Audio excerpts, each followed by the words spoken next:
सुनीता जी, सबसे पहले बात करेंगे हम, क्योंकि अभी जो हाल ही में इलेक्शंस हुए हैं, महिलाओं के लिए उनके सशक्तिकरण का जो जिक्र हो रहा है, महिलाओं की भागीदारी इस बार के चुनाव में बहुत अहम रही। 2024 का भी क्योंकि इलेक्शन बहुत नज़दीक है, सरकार की ऐसी कौन कौन सी योजनाएं रही हैं जो आने वाले वक्त में प्रभावी होने वाली हैं या महिलाओं को सबसे ज़्यादा आपको लगता है कि इंस्पायर कर रही हैं? देखिए वंदना जी, मुझे ये लगता है कि महिलाओं को जो है वो धरातल पर सशक्त करने की बहुत सख्त ज़रूरत थी और वो बहुत पहले से ही थी, लेकिन कभी किसी सरकार ने जो है वो इतना बारीकी से, इतना माइन्यूटली इस बात की तरफ ध्यान नहीं दिया कि महिलाओं को उनका ईज़ ऑफ लिविंग के लिए वो क्या कर सकते हैं। आपको वोट बैंक की राजनीति के लिए आप नारे बहुत दे सकते हैं, लेकिन धरातल पर जो है वो काम क्या हो रहा है या क्या नहीं हो रहा है, खास करके महिलाओं के लिए ये बहुत ज़रूरी है। इस बात को बहुत ही मैं कहूँगी कि अगर नब्ज़ टटोलने की बात अगर किसी ने की तो वो माननीय प्रधानमंत्री श्री नरेंद्र मोदी जी ने की जी। क्योंकि आप ये देखिए कि 2014 में जब भारतीय जनता पार्टी की सरकार बनी और माननीय प्रधानमंत्री श्री नरेंद्र मोदी जी ने नेतृत्व को संभाला, तो उन्होंने सबसे पहले ही जो लाल किले की प्राचीर से बात शुरू की वो स्वच्छता की बात शुरू की।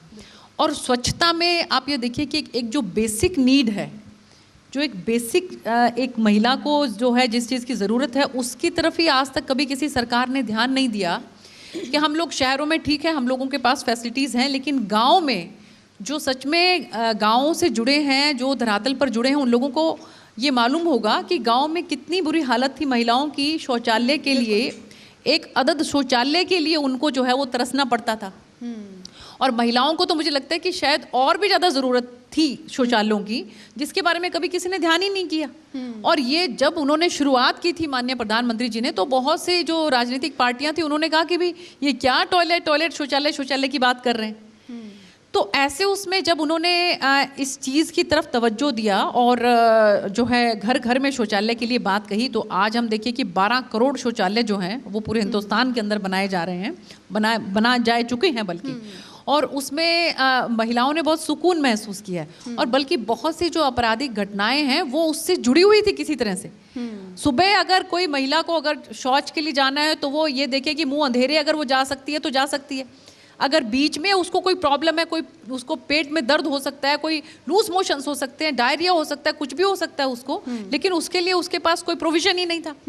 धुएं से आज़ादी की भी बात कर लेते हैं। दूसरी बात हम करते हैं उज्ज्वला योजना की। उज्ज्वला योजना के तहत जो है, क्योंकि जब ये बिल्कुल ग्राउंड रियलिटीज़ हैं, जिसके लिए सरकार जब तक जो अपना सारोकार नहीं समझती है, तब तक महिलाओं को कैसे वो अपनी तरफ अट्रैक्ट कर सकती है। और इससे पहले महिलाओं का ये था कि पुरुष जहाँ निर्धारित कर देंगे कि आपको इधर वोट करना है, तो वो बिल्कुल जो जैसे जो है जिस तरह से एक ओबीडियंट पत्नी की तरह, एक ओबीडियंट बेटी की तरह, एक ओबीडियंट माँ की तरह, ठीक है कि आपको इधर वोट करना है, हाँ ठीक है उधर वोट कर देते हैं। लेकिन अब उनको लेकिन महिलाओं के बारे में जागरूक को लेकर भी आपको लगता है कि पहले उतनी अवेयरनेस नहीं थी, उतना काम नहीं हुआ, लेकिन उसकी वजह क्या है? क्योंकि पॉलिटिक्स में जब लोग आते हैं, नेता आते हैं, वो वादे तो आधी आबादी से शुरुआत से ही करते रहें कि उनकी समस्याओं को दूर करेंगे, लेकिन जब से मोदी जी की सरकार बनी है तब से ये जो परिवर्तन है वो दिखाई देता है धरातल पर जी। तो पूर्व की सरकारों ने काम क्यों नहीं किया, क्या लगता है आपको?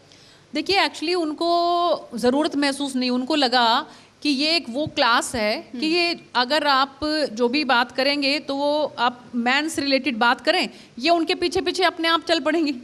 तो इसलिए उनको हाँकने वाली राजनीति जो है पहले होती रही। लेकिन अब महिलाएं जो जागरूक हो गई हैं अपने अधिकारों के लिए, और इसलिए जहाँ उनको महसूस होता है, घर में हो सकता है कि अभी भी वो अपने जो उनके मुखिया हैं या कि उनको ये बात कह सकते हैं कि ठीक है आप जहाँ कहेंगे हम वोट करेंगे, लेकिन ये तो जो है कॉन्फिडेंशियल जो है बैलेट रहता है, तो उसमें जहाँ उनको लगता है कि इन्होंने हमारे अधिकारों की रक्षा की है, तो वहां पर जाकर वो वोट करती हैं। इस चीज़ को आपने महसूस किया होगा। बिल्कुल, ये जो अभी चुनाव हुए हैं उसमें भी हमने देखा है कि जहां जहां महिलाओं की भागीदारी ज़्यादा है वहां vote share Bharatiya Janata party का बढ़ा है। बिल्कुल, इसके पीछे केवल ये 2 योजनाएं आप बता रही हैं या कोई और भी बहुत बड़ी वजह है जो छुपी हुई है? क्योंकि महिलाओं को लेकर कहा जाता है कि वो साइलेंट वोटर्स होती हैं और बिल्कुल चुनाव के एंड तक भी आप नहीं पता कर सकते कि वो किससे वोट करने वाली है। बिल्कुल, देखिए जैसे मैंने आपको बताया कि उज्ज्वला योजना के तहत अभी हाल में क्या हो रहा है कि आदरणीय प्रधानमंत्री श्री नरेंद्र मोदी जी की विकसित भारत संकल्प यात्रा के तहत जो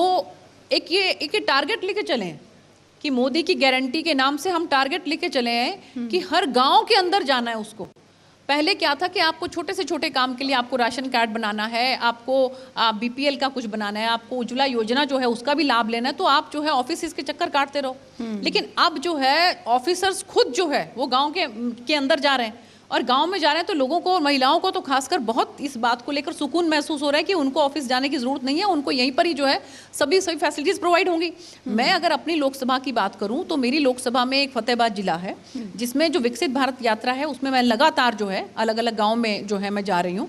तो उसमें आप देखिए कि पिछले जो है एक हफ्ते के अंदर अंदर 7,611 रजिस्ट्रेशन हुए उज्ज्वला योजना के तहत गैस कनेक्शन के लिए, और उसमें से 7,605 जो है गैस कनेक्शन महिलाओं को दे दिए गए। आप ये देखिए कि कितनी बड़ी मतलब ये एक उपलब्धि है। लेकिन विपक्ष सवाल उठाता है और ये भी कहा जाता है कि ये योजनाएं तो आपकी काफ़ी प्रचलित हैं, लेकिन कहीं सिलेंडर है तो गैस नहीं है, बहुत महंगी हो गई है। दूसरा ये भी कहा जाता है कि पानी है तो पाइपलाइन नहीं है, यानी योजनाओं में कहीं ना कहीं गोलमाल है, और ये जो गड़बड़ी है उसको लेकर विपक्ष सवाल पूछता है। देखिए विपक्ष जो है आपको याद होगा कि विपक्ष ने अपनी गलती उस समय में ही मान ली थी जब उन्होंने ये कहा था कि हम ऊपर से 100 रुपया भेजते हैं तो 15 रुपया नीचे पहुंचता है। तो वो लीकेज कहाँ पर है? क्या उस लीकेज को खत्म करने के लिए पहले की सरकारों ने कुछ किया? हमारी सरकार ने क्या किया? हमारी सरकार ने, माननीय प्रधानमंत्री नरेंद्र मोदी जी ने जनधन योजना के तहत सबके अकाउंट खुलवाए। उसमें में सब हंस रहे थे कि पैसे जेब में है नहीं और सबके अकाउंट खुलवा रहे हैं। तो बिना पैसों के भी जब जो है जीरो बैलेंस के साथ जब सबके अकाउंट खुले गए तो उसके बाद अब सरकार की जितनी भी योजनाएं हैं डीबीटी के माध्यम से, डायरेक्ट बेनिफिट ट्रांसफर के माध्यम से, उन सब योजनाओं का लाभ उनको डायरेक्ट मिल रहा है। आप ये देखिए कि अब महिलाओं के खाते में जो पैसा जा रहा है वो सीधा जा रहा है, वो उसका मालिकाना हक उनका है। और आप ये देखिए कि जो प्रधानमंत्री आवास योजना के अंदर भी मैक्सिमम जो है वो आवास जो बनते हैं उनमें जो महिलाओं का नाम बाहर लिखा जाता है, वो महिलाओं को मालिकाना हक उसका दिलवाया जाता है। तो ये सब बातें जो हैं इनसे महिलाओं को लगा कि वो जागरूक हुई हैं और उनको लगा है कि उनका भी कोई अधिकार है, और इसलिए मुझे लगता है कि उनको लगता है कि डायरेक्ट, जहाँ से जैसे डायरेक्ट बेनिफिट ट्रांसफर हो रहा है तो ऐसे ही डायरेक्ट बेनिफिट ट्रांसफर वोटों का भी हो रहा है। तो वो जैसे उनके खाते में सीधा पैसा जा रहा है तो सीधा वोट जो है वो हमारे खाते में आ रहे हैं। यानी महिलाओं का आशीर्वाद मिल रहा है। बिल्कुल। लेकिन महिलाओं को आत्मनिर्भर करने के साथ साथ मुस्लिम महिलाओं को लेकर भी एक खास टारगेट रहा है, और ट्रिपल तलाक को ख़त्म करने के बाद से हमने देखा है कि काफ़ी महिलाएं इंस्पायर हुई हैं और बीजेपी की तरफ उनका रुझान बढ़ा है। लेकिन महिलाओं को आत्मनिर्भर बनाने के लिए आपको लगता है कि पर्दे से बाहर निकालना महिलाओं को बहुत ज़रूरी है, और मुस्लिम महिलाओं के लिए खासतौर पर एक बदलाव आप देखती हैं? बिल्कुल। देखिए ऐसा है कि पन्ना जी, मुझे ये लगता है कि महिलाओं के बारे में सबसे पहले अगर किसी नेता ने सोचा तो वो हमारे बाबा साहब भीमराव अंबेडकर थे। कि जिस समय में यूएसए के अंदर और यूके के अंदर भी महिलाओं को वोट करने का अधिकार नहीं था, और हमारा कॉन्स्टिट्यूशन जब लिखा गया तो उसके अंदर जो है हिंदू कोड बिल आया।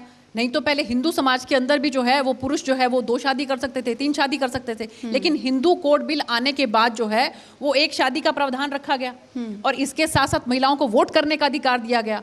मैं तो बहुत बार ये बात कहती हूँ कि बाबा साहब भीमराव अंबेडकर को सिर्फ ये कह करके ठीक है इन्होंने तो जी अनुसूचित जाति के लिए बहुत किया, उनके रिजर्वेशन के लिए काम किया, लेकिन मुझे लगता है कि महिलाओं को जितना ज़्यादा उनका शुक्रगुजार होना चाहिए वो मुझे लगता है कि और कोई भी वर्ग जो है इतना शुक्रगुजार नहीं हो सकता जितना महिलाओं को होना चाहिए।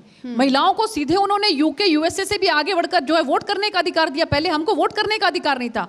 आज अगर हम यहाँ पर बैठे हैं, आप यहाँ बैठी हैं, मैं यहाँ बैठी हूँ, तो उसके पीछे बहुत बड़ा अगर कारण कोई है तो बाबा साहब भीमराव अंबेडकर है। इसके बाद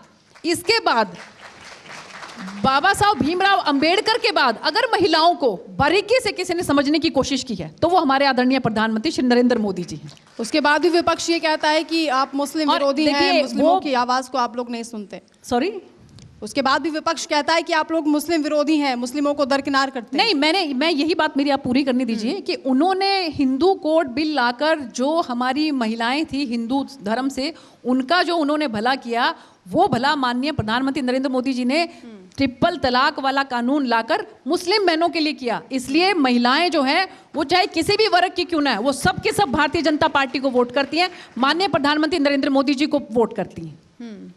लेकिन इसी मंच पर, क्योंकि कई नेता यहाँ पर आए, विपक्ष के कई लीडर्स आए, अखिलेश यादव बहुत नाराज़ दिखे आपकी सरकार से, और वो कह रहे हैं कि 2024 में परिवर्तन होगा। देखिए, इसमें भी मैं आपको बताती हूँ कि एक ये जो परिवारवाद की जो पार्टी है ना, उनको ये लगता है कि जैसे हमारे बिहार के अंदर जब लालू जी को ये चुनना पड़ा कि मुख्यमंत्री को मुख्यमंत्री के लिए किसको चुने, तो उन्होंने अपनी धर्मपत्नी को चुना। सब कुछ दरकिनार करके उन्होंने अपनी धर्मपत्नी को चुना। इसी तरह से अखिलेश जी को जब यहाँ पर चुनना था तो उन्होंने अपनी धर्मपत्नी को चुना। यहाँ पर ये जो परिवारवाद की राजनीति है, ये लोग ये समझते हैं कि इनके परिवार से जो महिला आ गई तो महिला सशक्तिकरण हो गया। ये नहीं समझते कि बारीकी से महिला सशक्तिकरण है क्या। महिला सशक्तिकरण माननीय प्रधानमंत्री जी ने करके दिखाया। आज जो है आप ये देखिए कि भारतीय जनता पार्टी ने जो कहा वो करके दिखाया।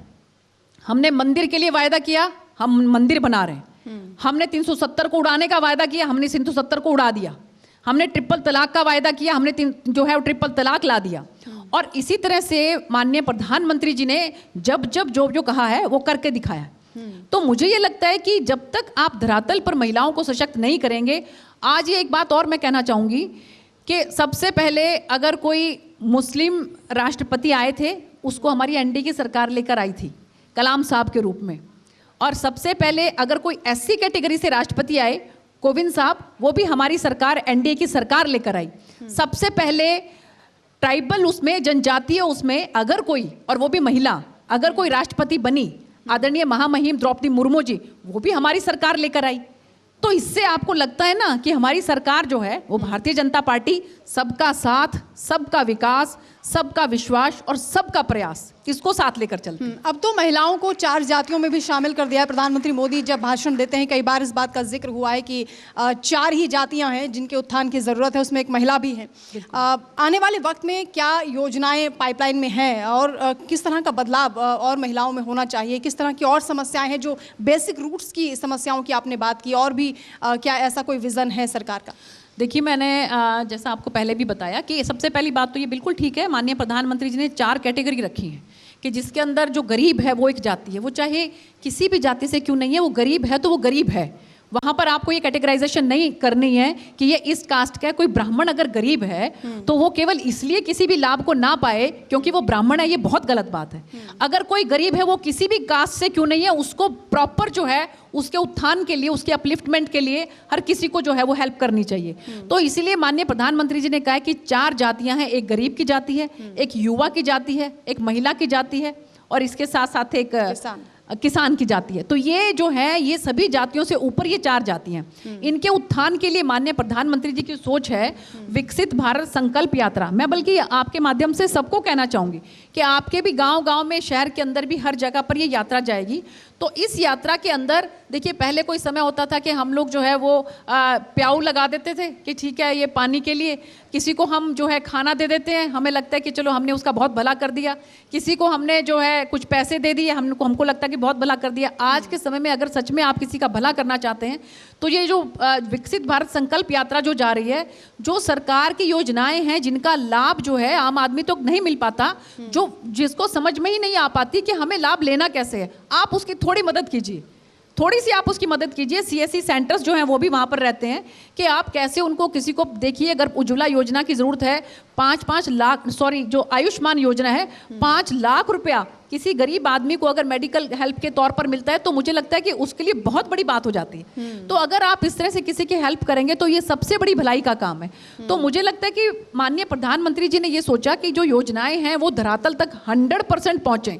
इसीलिए जो है हम ये कह रहे हैं कि मोदी की गारंटी है, गारंटी के ऊपर गारंटी है, क्योंकि आप जो है योजनाएं दे देते हैं, बहुत अच्छी अच्छी पॉलिसी बना देते हैं, लेकिन धरातल पर उनका हो क्या रहा है इसके बारे में कोई विचार नहीं करता। तो हमारी कोशिश ये है कि धरातल पर ये हर आदमी तक 100% जो है लाभ सबके पास पहुंचना चाहिए।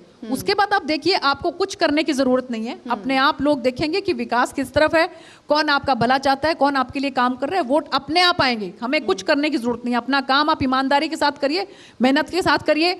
वोटर बहुत समझदार है, हिंदुस्तान का वोटर तो वैसे ही बहुत ज़्यादा समझदार है, वो बिल्कुल सोच समझ कर जो है, इसीलिए तो मैंने कहा ना कि महिलाएं जैसे अपने घर में भी ये देख के कि ठीक है पति कहीं और वोट करेगा, जो है पिताजी कहीं और वोट करेंगे, तो वो ये अपना सोच समझ कर वोट करेंगे कि मुझे अधिकार कहाँ से मिल रहे हैं। तो इसलिए मुझे लगता है कि ये बहुत अच्छी है कि ये जो विकसित भारत संकल्प यात्रा हमारी जो चल रही है, इसमें मोदी जी की गारंटी है, इसका अगर हम भरपूर लाभ उठा पाएंगे तो इससे बहुत ज़्यादा जो है वो चेंज आएगा सोसाइटी ठीक है।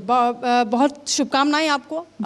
जिस तरीके से आप काम कर रही हैं, जनता से आप जुड़ी हैं और महिलाओं की जो आवाज़ है उसको बुलंद कर रही हैं, बहुत शुक्रिया आपका इस तमाम बातचीत के लिए। और अंत में एक बात और कहना चाहूँगी कि जिस तरह से देखिए इतने सालों से जो हमारा वुमेन रिजर्वेशन बिल जो है वो अटका पड़ा था, तो उसके लिए भी मैं अभी हाल फिलहाल में बहुत सी मैंने ऐसी बेटियां महिलाएं देखी हैं कि जिनका पॉलिटिक्स के अंदर इंटरेस्ट आ गया है, कि वो कहते हैं कि हम भी जो है पॉलिटिक्स में आना चाहते हैं, थोड़ा सा हमें गाइड करिए, हमें बताइए कि हम किस तरह से आ सकते हैं। तो ये सब बदलाव जो है, और कोई एक समय था पहले कि कुछ तो मैं कहूँगी कि जो हमारी जो फिल्म इंडस्ट्री है उन्होंने कुछ ऐसा बदनाम करके रखा हुआ था राजनीति को, लेकिन माननीय प्रधानमंत्री मोदी जी के बाद से राजनीति के अंदर एक स्वच्छता आई है, और अब बहुत जो है युवा भी, महिलाएं भी वो महसूस करती हैं कि उनका भी पार्टिसिपेशन होना चाहिए। सच में अगर आप सच्चे मन से, सेवा भाव से अगर आप चाहते हैं कि आप जो है कुछ कर सकें किसी के लिए, तो राजनीति से बढ़िया कोई प्लेटफॉर्म नहीं है। बिल्कुल, ये बदलाव है और ये अच्छा बदलाव है, ये होता रहना चाहिए। बहुत शुक्रिया आपका, थैंक यू सो मच बातचीत के लिए। For more such videos, subscribe to the NewsX YouTube channel, hit the bell icon.